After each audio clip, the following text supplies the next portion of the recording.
objective is to defend the American people by eliminating imminent threats from the Iranian regime.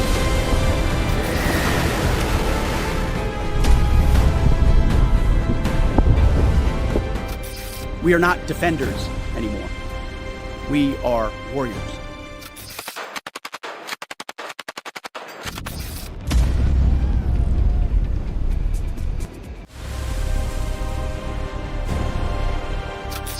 The moment the world had been waiting for finally arrived. The United States Navy moved in to clear the deadly sea mines that had turned the Strait of Hormuz into a floating graveyard. This was not just another sweep operation. It was the decisive act that would restore freedom of navigation and reopen one of the planet's most vital energy arteries. At the 5th Fleet Forward Base, the mine countermeasures teams prepared with the kind of quiet intensity that only comes from knowing the stakes. Sailors and divers moved through the equipment bays, carefully checking every piece of specialized gear. They inspected remotely operated underwater vehicles, UVs, mechanical sweep gear, and explosive ordnance disposal kits. Divers tested their rebreathers, calibrated sonar systems, and packed tools for cutting cables and neutralizing influence mines. On the decks of the dedicated mine countermeasures ships, crews ran final diagnostics on the towed arrays and acoustic generators that would trick the mines into detonating safely. Every cable was checked, every sensor calibrated, every backup system verified. No detail was left to chance. Colonel Robert Harlan, the overall task force commander, stood on the bridge of the lead ship and addressed the assembled crews over the intercom. His voice was steady and measured. He reminded them that these mines were not simple floating devices. They were sophisticated, multi-sensor weapons designed to detect the magnetic signature, acoustic noise, and pressure wave of passing ships. The teams would have to be smarter, quieter, and more precise than the technology that had been laid against them. "We clear every single one," he said. "The strait opens today." The operation began with the mine countermeasures vessels moving slowly into the designated danger zones. These ships, specially built for this exact mission, deployed their towed arrays and acoustic generators. The arrays created false signatures to trigger the mines at a safe distance, while the acoustic generators mimicked the sound of large merchant vessels. One by one, mines began to detonate in controlled explosions beneath the surface, sending columns of white water into the air. The crews watched the sonar displays with intense focus, marking each successful detonation and adjusting their patterns to cover every square mile of the strait. At the same time, Navy divers prepared for the more dangerous close-in work. Small teams boarded rigid inflatable boats and moved toward areas where the mines were too deep or too complex for the towed systems. Wearing rebreathers that left no bubble trail, the divers slipped into the water and descended into the murky depths. They worked in pairs, using underwater scooters to cover ground efficiently. When they located a mine, they attached cutting charges or used shaped charges to sever the mooring cables, allowing the mine to float to the surface where it could be safely destroyed by gunfire from the ships above. Every movement was deliberate, every breath was measured. The divers knew that a single mistake could trigger a catastrophic explosion. Above the water, helicopters from the USS Tripoli, LHA-7, provided critical support.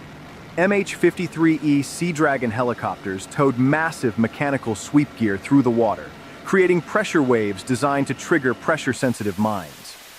The helicopters flew low and steady, their crews maintaining perfect formation as the long cables and sweep arrays dragged behind them. F-35 stealth jets circled overhead, ready to provide immediate air support if any surface threats appeared. The entire operation was a masterpiece of coordination between surface ships, divers, helicopters, and air cover. As the hours passed, the pattern of detonations grew more frequent. Mines that had been anchored to the seabed for weeks began to explode in rapid succession. Some were magnetic mines triggered by the false signatures created by the sweep gear. Others were acoustic mines fooled by the recorded engine noises played through underwater speakers. The pressure mines were the trickiest.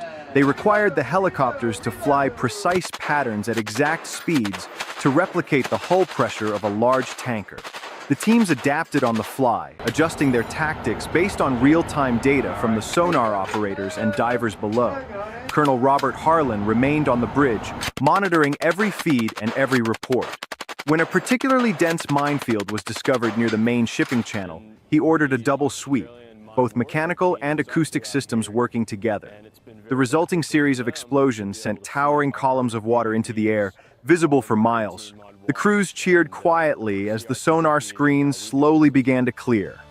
By the time the sun started to lower, the Navy had cleared a safe corridor wide enough for the first commercial tankers to pass. The divers had neutralized dozens of mines by hand, cutting cables and attaching charges with steady hands. The helicopters had towed their sweep gear for hours without a single mechanical failure. The surface ships had maintained perfect station keeping while their crews coordinated the entire effort. The first tanker to attempt the passage was a massive VLCC, a very large crude carrier, flying a neutral flag. As it approached the newly cleared channel, every sailor on the mine countermeasures ship stood at the rails and watched in silence. The tanker moved slowly, almost hesitantly, through the waters that had been deadly just hours earlier. When it emerged on the other side without incident, a cheer finally broke out across the fleet. The Strait of Hormuz was open again. Colonel Robert Harlan allowed himself a small, satisfied smile as he watched the tanker continue its journey. He turned to his executive officer and said simply, "We did it. The mines are gone. The strait is breathing again."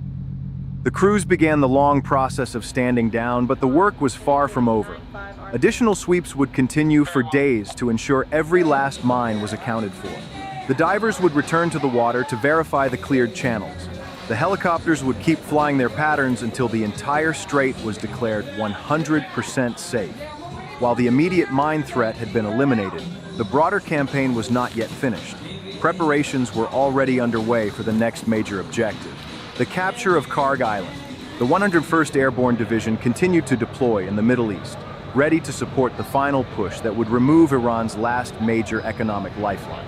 The sailors and Marines who had cleared the mines stood together on the decks as the sun set over the now open strait.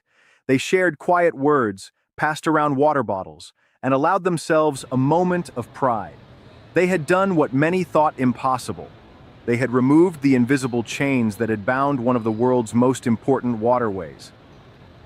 Colonel Robert Harlan looked out over the horizon where the tanker's lights were still visible in the distance. He turned to the men and women around him and spoke with quiet pride.